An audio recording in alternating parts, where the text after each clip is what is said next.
నా ప్రవక్తలు, నా సేవకులు ఉపవాస ప్రార్థనలలో తగ్గింపునిచ్చి నా మహిమగల పరలోక ప్రత్యక్షతలందించిన దేవుడను నేనే.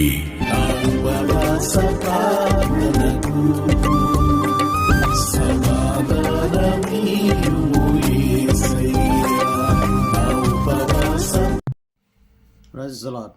దేవుడికి స్తోత్రము కలుగునుగాక. ఛానల్ సబ్స్క్రైబ్ చేసుకున్న వారికి, వీడియో చూస్తున్న వారికి ప్రభు పేరట వందనాలు. అందరికీ హ్యాపీ న్యూ ఇయర్. నూతన సంవత్సరం మీ కుటుంబాలకు నూతన ఆశీర్వాదములు తీసుకొచ్చును గాక. మీ అందరూ దీవించబడుదురు గాక. యెషయా గ్రంథము 43 అధ్యాయం 18-19 వచనాల్లో,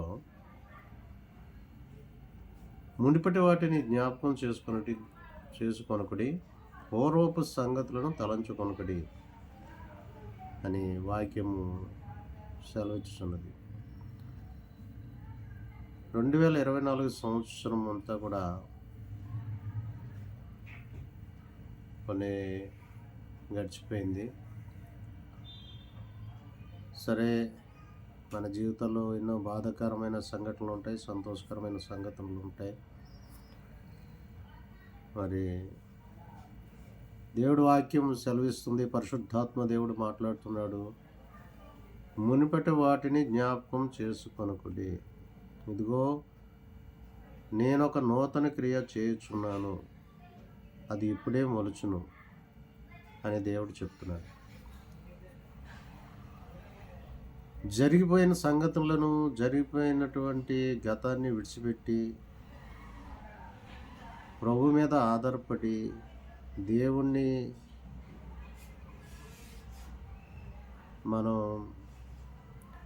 మనం హృదయంలో దేవుణ్ణి పెట్టుకుని దేవుడిపై ఆధారపడినప్పుడు ఎంత క్లిష్టమైనటువంటి పరిస్థితి నుంచైనా తప్పించడానికి దేవుడు సమర్థుడు. ఆ సందర్భానుసారంగా సహాయం చేయడానికి దేవుడు సమర్థుడు.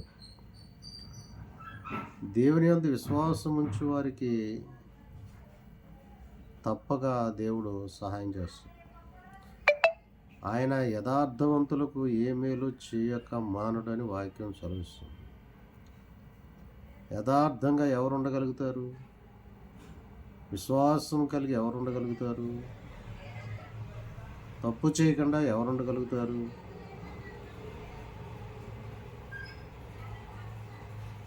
కేవలం ప్రభువుని హృదయంలో చేర్చుకున్న వారు మాత్రమే. ఈ 2025 సంవత్సరంలోకి అడుగు పెడుతున్న సందర్భంగా ఇప్పుడైనా దేవుణ్ణి తెలుసుకొని యేసు ప్రభు యొక్క మార్గము తెలుసుకొని ఆయన మార్గంలో మనం నడుచుకున్నట్లయితే మన తలంపులు, మన ఆలోచనలు పవిత్రంగా ఉంటాయి. పాపం చేయకుండా ఉండగలుగుతాం, పరిశుద్ధంగా ఉండగలుగుతాం. అప్పుడు దేవుడి కార్యాలు మన జీవితంలో జరుగుతాయి.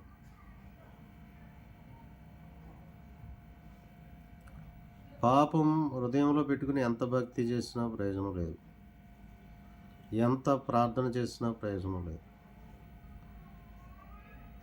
పాపం పోవాలి మొట్టమొదటిగా. ఆ పాపం ఎక్కడ ఉందంట? మన రక్తంలో ఉందంటాడు దేవుడు. మన రక్తంలో దాగి ఉందంట పాపం. రక్తంలో దాగి ఉన్న పాపాన్ని తీసివేయడానికి రక్తాన్ని చిందించిన దేవుడు యేసు ప్రభువారు.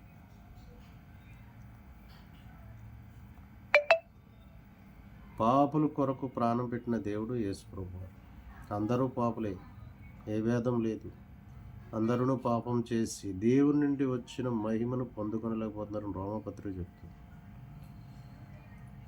ఏ భేదం లేదు, అందరూ పాపం చేసి దేవుడి నుండి వచ్చే మహిమను పొందుకోలేకపోతున్నారు. కాబట్టి యేసు ప్రభువారిని అంగీకరిస్తే, ఆయన మన హృదయంలోకి వస్తే, ఆయన మనల్ని పాపమనే రోగం నుంచి విడిపించి పరిశుద్ధపరిచి మన మనస్సాక్షిని శుద్ధి చేస్తాడు. అప్పుడు మన ఆలోచనలు పవిత్రంగా ఉంటాయి, తలంపులు పవిత్రంగా ఉంటాయి, మన క్రియలు పవిత్రంగా ఉంటాయి. నీ దేహాన్ని శుద్ధి చేస్తాడు. అపవిత్రమైన కళ్ళను పవిత్రపరుస్తాడు, అపవిత్రమైన పెదాలను పవిత్రపరుస్తాడు, అపవిత్రమైన ఆలోచనలను దేవుడు కంట్రోల్ చేస్తాడు. ఆలోచనలు బాగుంటాయి. హృదయం శుద్ధి అయితే ట్యాంకు శుద్ధిగా ఉంటే వాటర్ శుద్ధిగా ఉంటుంది. ట్యాంక్ గలీజ్గా ఉంటే అందులో వాటర్ కూడా గలీజ్గానే ఉంటుంది. ఆ హృదయం అనే ట్యాంక్ ముందు క్లీన్ అయిపోవాలి. హృదయం అనే ట్యాంక్ క్లీన్ అవ్వాలంటే యేసు రక్తం మన బాడీలోకి రావాలి. యేసు రక్తం బాడీలోకి రావాలంటే యేసు ప్రభువుని అంగీకరించాలి. ఆయన చిందించిన రక్తం మన బాడీలోకి వస్తుంది. మొత్తం నీ దేహానంతా కూడా ఆయన రక్తంతో పరిశుద్ధపరుస్తాడు, శుద్ధి చేస్తాడు, మనస్సాక్షిని శుద్ధి చేస్తాడు. కాబట్టి మునిపటి వాటిని తలంచుకొనకుండా, పూర్వ సంగతులను తలంచుకొనకుండా 2025 సంవత్సరంలోకి హ్యాపీగా అడుగుపెట్టండి. దేవుడి సన్నిధికి వెళ్ళి దేవునితో గడిపి 2025 సంవత్సరాన్ని మీరు సంతోషంగా ఆహ్వానించినట్లయితే మీ జీవితాల్లో, మీ కుటుంబంలో శుభాలు, మేలులు కలుగుతాయి. చూడండి, ఇప్పుడు లోకమంతాను ఎలా ఉంటుందంటే, ఇప్పుడు మనోళ్ళు మంచిగా తాగేసి బిర్యానీలు తినేసి హ్యాపీ న్యూ ఇయర్ అని చెప్పుకొని పార్టీలు, దానివల్ల ప్రయోజనం లేదు. దానివల్ల ఏ విధమైన ఫలితం ఉండదు. దేవుడి సన్నిధిలోకి వెళ్ళి గడిచిన సంవత్సరం అంతా కాసు కాపాడినందుకు ఆయన కృతజ్ఞతాస్తుతులు చెల్లించి, ప్రభువా సంవత్సరం అంతా కాసు కాపాడావు, సజీవ లెక్కలో ఉంచావు, ఆరోగ్యంగా ఉంచావు, ప్రమాదాల నుంచి తప్పించావు, అనారోగ్య బారి నుంచి తప్పించావు, ఆపదల నుంచి తప్పించావు, పోషించావు, కుటుంబాన్ని నిలబెట్టావు ప్రభువా అని కృతజ్ఞతాపూర్వకంగా ప్రార్థన చేసి, మరి 2025 సంవత్సరం అంతా కూడా ప్రభువా మాకు ఒక శ్రేష్టమైన వాగ్దానాన్ని మాకు ఇచ్చి 2025 సంవత్సరం అంతా కూడా మమ్మల్ని కాసి కాపాడండి ప్రభువా, ఒక శ్రేష్టమైన వాగ్దానం ఇవ్వండి ప్రభువా అని అంటే, అప్పుడు దేవుడు మీకు శ్రేష్టమైన వాగ్దానం ఇస్తాడు. ఆ వాగ్దానం ప్రకారం మిమ్మల్ని నడిపిస్తాడు. ఆ వాగ్దానం మిమ్మల్ని కాపాడుతుంది. దేవుడు వాగ్దానం చేసాడంటే ఆ వాగ్దానాన్ని ఆయన నెరవేర్చుకుంటాడు. నీకు ఇచ్చిన వాగ్దానం కోసమైనా దేవుడు నిన్ను కాపాడుతాడు. ఆ వాగ్దానం ప్రకారం నడిపిస్తాడు. ఆ వాగ్దానం నీ జీవితంలో దేవుడు జరిగిస్తాడు. కాబట్టి ముందు వాగ్దానం తీసుకోవటం అనేది ఇంపార్టెంట్. పరిశుద్ధంగా, పవిత్రంగా, మనస్సు మరి హృదయపూర్వకంగా దేవుడిని ఆరాధించి ఆ వాగ్దానం తీసుకోండి. ఇప్పుడు యెహెజ్కేలు గ్రంథం 30:11 అంటాడు, మునుపటి కంటే అధికమైన మేలులు నీకు చేస్తానంటాడు దేవుడు. మునుపటి కంటే అధికమైన మేలులు చేసే దేవుడు. మునుపటి కంటే అధికమైన మేలులు చేస్తాడు దేవుడు. దినదినాభివృద్ధి చెందిస్తాడు దేవుడు. వృద్ధి పొందిస్తాడు దేవుడు. సమకూరుస్తాడు దేవుడు. నీవున్న ఏ సమస్య నుంచైనా దేవుడు విడిపిస్తాడు. నీకు కలిగి ఉన్న దాని అంతటికీ కాపుదలు పెడతాడు దేవుడు. మాటలు కాదు, దేవుడు నమ్ముకుంటే. ఈ మార్గంలోకి వచ్చిన వాళ్ళు పశ్చాత్తాపడి ప్రభువును ఒప్పుకొని పాపాలు విడిచిపెట్టి మళ్ళీ వాటి వైపు చూడకుండా ఉండగలిగితే నువ్వేది కోరుకుంటే అది ఇస్తాడు దేవుడు. నువ్వు అనుకున్నది యోచన చేయగా అది జరుగుతుంది. నువ్వు ప్రార్థన చేయగా దాన్ని ఆలగిస్తుంది. అది అందుకనే యేసు ప్రభువుని నమ్ముకోవాలి. నీ కుటుంబం ఇప్పుడు రోజులు భయంకరంగా మారిపోతున్నాయి. దినములు ఎఫెసీ పత్రికలో అంటాడు దేవుడు, దినములు చెడ్డవు కనుక సమయమును పోనీయక సద్వినియోగం చేసుకొనొచ్చు. అజ్ఞానుల వలె కాకుండా జ్ఞానుల వలె ప్రవర్తించండి అని అంటాడు దేవుడు. ఈ సమయాన్ని సద్వినియోగం చేసుకుంటూ అజ్ఞానం వలె కాకుండా జ్ఞానం కలిగి, వివేకం కలిగి ప్రవర్తించాలంటే దేవుడు తోడుగా ఉండాలి. దేవుడు హృదయంలో ఉండాలి. వాళ్ళు సమయాన్ని సద్వినియోగం చేసుకుంటారు. ఆ జ్ఞానం కలిగి, వివేకం కలిగి నడుచుకుంటారు. పవిత్రంగా ఉండగలుగుతారు, పరిశుద్ధంగా ఉండగలుగుతారు. అప్పుడు వాళ్ళు వివాదాలు ఉండవు వాళ్ళ జీవితాల్లో, పోలీస్ స్టేషన్ ఖర్చులు ఉండవు, న్యాయస్థానాలకు వెళ్ళే పని ఉండదు, అనవసరంగా వ్యభిచారానికి ఈ రకరకాల వ్యసనాల బారిన పడి డబ్బులు పాడు చేసుకునే దౌర్భాగ్యం ఉండదు. అవన్నిటి మీద కూడా దేవుడు అసహ్యం కలిగిస్తాడనమాట. ఇప్పుడు పాపాన్ని చేసేవాడు పాపానికి దోషుడంట. ఎవడైతే పాపానికి దోషుడవుతాడో వాడు ఆ పాపంలో పడి దోషుడైపోయి, మందు తాగేవాడు మందుకు దోషుడైపోతాడు, వ్యభిచారం చేసేవాడు వ్యభిచారానికి దోషుడైపోతాడు, జోతం ఆడేవాడు జోతానికి దోషుడైపోతాడు, సినిమాలు చూసేవాడు సినిమాలకి ఎడిక్ట్ అయిపోతాడు. ఇవన్నీ కూడా మనిషి జీవితాన్ని నష్టపరుస్తాయి, ఆర్థికంగా పతనం చేస్తాయి. ఇటు ఆరోగ్యం పాడు చేసుకుంటాడు, డబ్బులు పాడవుతాయి, మనిషి పాడవుతాడు. 30 సంవత్సరాలకి 35 సంవత్సరాలకే చనిపోతున్నారు. ఎందుకంటే తాగి తాగి తాగి లోపల ఉన్న అవయవాలు చెడిపోయి చనిపోతున్నారు. ఇక జోదమాడేవాడు రోజు రోజుకి కూడా ఇంక అందులో కూరుకుపోతాడు. ఇక పైకి రాలేడు. ఒక ఊబిలో దిగినట్టే ఉంటుంది ఇంక అది జోదమాడేవాడి జీవితం.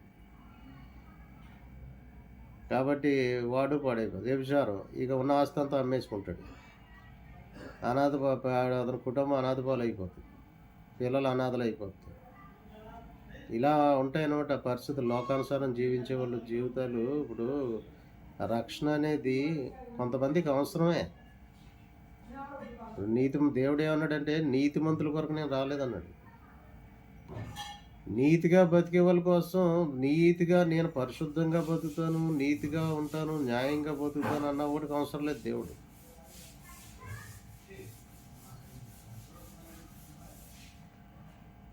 మరి ఎవరో దేవుడికి కావాలంటే పాపాల బారిన పడిపోయి, అనారోగ్యాల పాలైపోయి, వ్యసన బాధితుడైపోయి బ్రతకడం చేతకానోడికి దేవుడు అవసరమే. కాబట్టి మీరు ఏ పరిస్థితిలో ఉన్నారో, మీ కుటుంబం ఏ పరిస్థితిలో ఉందో మీరు ఒకసారి మీ జీవితాన్ని ఆత్మ పరిశీలన చేసుకుని, ఈ నూతన సంవత్సరం సందర్భంగానైనా మరి యేసు ప్రభువుని అంగీకరిస్తే ఆయన మీకు మార్గంగా ఉంటాడు. ఆయన మిమ్మల్ని సత్య మార్గంలో నడిపిస్తాడు, జీవమార్గం పోషిస్తాడు. కుటుంబాన్ని నీ జీవితం కట్టబడుతుంది. ఎన్నో ఇక ఆరోగ్యం బాగుంటుంది. బలం ఇస్తాడు ఆయన, ఐశ్వర్యం ఇస్తాడు ఆయన, సమయం ఇస్తాడు ఆయన. నువ్వు అనుకున్నది జరుగుతుంది. మార్గము క్లిష్ట పరిస్థితిలో కూడా నా మార్గం సరళం చేయి ప్రభు అంటే ఆయన నీ మార్గాన్ని సరళం చేస్తాడు. నువ్వే ఎంత అప్పులో ఉన్నా దానికి ఒక పరిష్కారం చూపిస్తాడు. ఆత్మహత్య చేసుకోవాలనుకునే వాళ్ళు కూడా ఉంటారు. ఈరోజు అప్పులు చేసి అనారోగ్యం మరి తీర్చలేని పరిస్థితుల్లో ఇక ఎందుకు ఆత్మహత్య చేసుకుందామని అనుకునే వాళ్ళు కూడా ఉంటారు. వీళ్ళందరూ కూడా యేసు ప్రభు దగ్గరికి రండి, ప్రభువుని అంగీకరించండి. దేవుడు మార్గం చూపిస్తాడు. ఆయన మోడివారిని జీవితాలను చిగురింపజేసే దేవుడు. ఆయన మారాలంటే జీవితాలను మధురంగా మార్చే, మారంటే చేదనమాట. చేదు జీవితాలను తీపిగా మారుస్తాడు, మధురంగా మారుస్తాడు. మోడివారిని జీవితాలు ఉంటాయి, ఇంకెందుకు వచ్చింది జీవితం ఎందుకు అని నిరాశ నిస్పృహలో ఉంటారు. వాళ్ళకు ఒక మార్గం చూపించి చిగురింపజేస్తాడు దేవుడు. తిరిగి ఒక నూతన జీవితాన్ని ఇస్తాడు దేవుడు. ఆ తర్వాత జీవితాన్ని సమాధి చేసి నూతనపరిచి నూతన జీవితాన్ని ఇస్తాడు. అక్కడి నుంచి నీ కుటుంబంలో సమాధానం ఉంటుంది, సంతోషం ఉంటుంది. పిల్లలకి కొనాలనుకున్నది కొంటావు, పిల్లలకి మంచి చదువులు చదివిస్తావు. కుటుంబంలో దరిద్రం పోయి ఐశ్వర్యం వస్తుంది. అది యేసుప్రభుని నమ్ముకున్న వాళ్ళ కుటుంబాల్లో దరిద్రం పోయి ఐశ్వర్యం వస్తుంది. కాబట్టి యేసుప్రభుని ఈ నూతన సంవత్సరం సందర్భంగానే ఒక తీర్మానం తీసుకుని యేసుప్రభు మీ జీవితంలోకి ఆహ్వానిస్తే, మీ హృదయంలోకి వస్తే, మీ ఇంట్లోకి వస్తే మీ కూడా ఉంటాడు దేవుడు. నీతో ఉంటాడు దేవుడు. నువ్వు ఎక్కడుంటే అక్కడ ఉంటాడు దేవుడు. మరి ఆ రోజు వాళ్ళు వలేస్తున్నారు. అప్పటికి ఆయన ఆయన పడవలోకి రాలేదు యేసుప్రభు. యేసుప్రభు వారు పడవ ఎక్కారు. ఎక్కితే వాళ్ళు ఈ పక్క వేయండి అన్నాడు ఆయన, చేయి చూపించి. రాత్రంతా మేము బాధకుడా, రాత్రంతా ప్రయాసపడ్డాం, మాకు ఒక్క చేప దొరకలేదు. సరే నీ మాట చొప్పున వేస్తామని చెప్పి వేశారు. చేప నిండా వల నిండా చేపలు పడ్డాయి. లెక్క వాళ్ళకి ఎంత సంతోషం వచ్చేసిందో చూసారా, ఎంత ఆనందం వచ్చేసిందంటే వాళ్ళకి. యేసు ప్రభువారు నీ జీవితంలో ఉంటే నీ జీవితం కూడా అలాగే ఉంటుంది. ఫలప్రదం అవుతుంది. ఫలింపజేస్తాడు ఆయన, చిగురింపజేస్తాడు ఆయన, వృద్ధి పొందిస్తాడు ఆయన, దీవిస్తాడు ఆయన, ఆశీర్వదిస్తాడు ఆయన, ఐశ్వర్యం ఇస్తాడు ఆయన.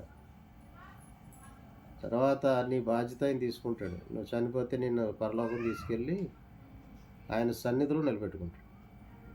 ఇక్కడ క్షేమంగా ఉంటావు, అక్కడ క్షేమంగా ఉంటావు. సబ్స్క్రైబ్ చేసుకున్న వారందరికీ కూడా నూతన సంవత్సరం శుభాకాంక్షలు. ఈ మాటలు ప్రభు దీవించును గాక. ఆమేన్.